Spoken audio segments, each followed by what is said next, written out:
Hello friends, आज देखते हैं इतिहास के कुछ प्रश्न। पहला है, भारतीय राष्ट्रीय कांग्रेस की सबसे पहली महिला अध्यक्ष थी, यानी आंसर हो जाएगा एनी बेसेंट, यानी 1917 कलकत्ता अधिवेशन की अध्यक्ष बनी थी। प्रश्न पूछा जाएगा, गांव में आयोजित प्रथम अधिवेशन था, यानी फैजपुर अधिवेशन 1937, जिसके अध्यक्ष थे जवाहरलाल नेहरू। अगला प्रश्न है, आजादी के समय भारतीय राष्ट्रीय कांग्रेस के अध्यक्ष कौन थे? आंसर हो जाएगा जेबी कृपलानी। यानी भारतीय राष्ट्रीय कांग्रेस का गठन कब हुआ था? 1885 में। उसके यानी प्रथम अध्यक्ष WC बनर्जी, यानी व्योमेश चंद्र बनर्जी।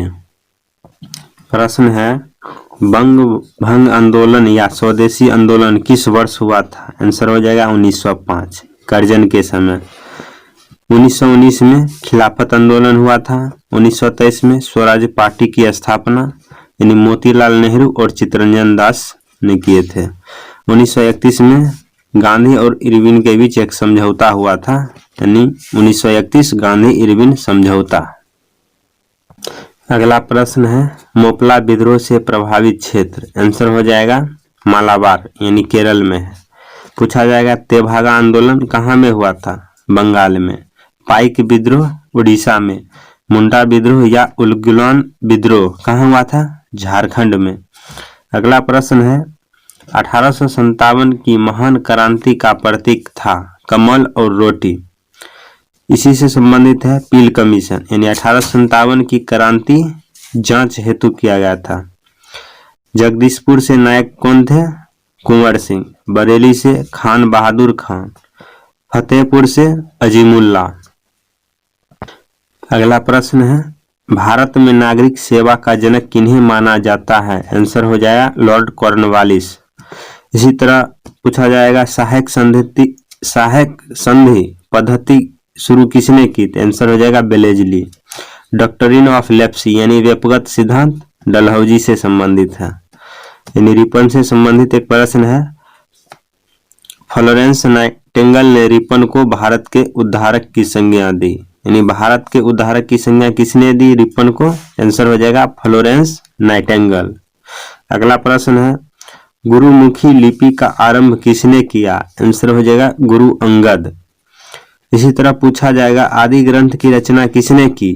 आंसर हो जाएगा गुरु अर्जुन देव।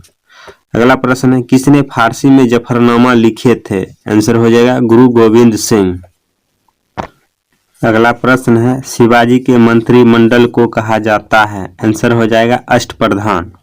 दरबार में मराठी भाषा का प्रयोग किया जाता था। शिवाजी को राजा की उपाधि किसने दी? आंसर हो जाएगा औरंगजेब। अष्टप्रधान में विदेश मंत्री यानी सुमंत को कहा जाता है। अगला पेज में देखते हैं वन लाइनर प्रश्न। प्रश्न है, महात्मा गांधी ने भारत में अपना पहला जनभाषण कहाँ दिया था? कहाँ में दिया था? आंसर हो जाएगा वाराणसी में।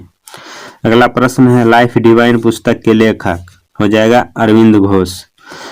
प्रश्न है, 1911 में पहली बार जन गण मन कहाँ पर गाई गई? आंसर हो जाएगा कोलकाता। अगला प्रश्न है, महात्मा गांधी के राजनीतिक गुरु कौन थे? आंसर हो जाएगा गोपाल कृष्ण गोखले। प्रश्न है, अभिनव भारत नामक अंग्रेज विरोधी संगठन की स्थापना किसने की थी? आंसर हो जाएगा VD सावरकर। अगला प्रश्न है, भारत में लॉर्ड कर्जन के प्रशासन की तुलना औरंगजेब से किसने की? आंसर हो जाएगा गोपाल कृष्ण गोखले। अगला प्रश्न है, 1857 के विद्रोह के समय भारत का गवर्नर जनरल कौन था? आंसर हो जाएगा लॉर्ड कैनिंग। अगला प्रश्न है, बारदोली सत्याग्रह 1928 का नेतृत्व किसने किया? आंसर हो जाएगा SV पटेल यानी सरदार वल्लभ भाई पटेल। अगला प्रश्न है, वर्ष 1829 ईस्वी में सती प्रथा का उन्मूलन किसके द्वारा किया गया? आंसर हो जाएगा लॉर्ड विलियम बेंटिक। अगला प्रश्न है, सुरक्षा प्रकोष्ठ नीति यानी रिंग फेंस पॉलिसी संबंधित है वारेन हेस्टिंग्स से। अगला प्रश्न है, कृष्णदेव राय के दरबार में अष्टदिग्गज कौन थे? आंसर हो जाएगा 8 तेलुगु कवि। अगला प्रश्न है, भारतीय इतिहास में बाजार नियमों या मूल्य नियंत्रण पद्धति की शुरुआत किसने की? आंसर हो जाएगा अलाउद्दीन खिलजी। अगला प्रश्न है विक्रमशिला शिक्षा केंद्र के संस्थापक कौन हैं? आंसर हो जाएगा धर्मपाल। अगला प्रश्न है गौतम बुद्ध ने अपना प्रथम उपदेश कहाँ दिया था? आंसर हो जाएगा सारनाथ में। लास्ट प्रश्न है जियो और जीने दो यानी किसने कहा था? आंसर हो जाएगा महावीर स्वामी। इस वीडियो को 2 बार देख लीजिए, 45 प्रश्न कंप्लीट हो जाएगा। इसी तरह रिवीजन का और भी वीडियो आते रहेगा। मेहनत करें, आगे बढ़ें।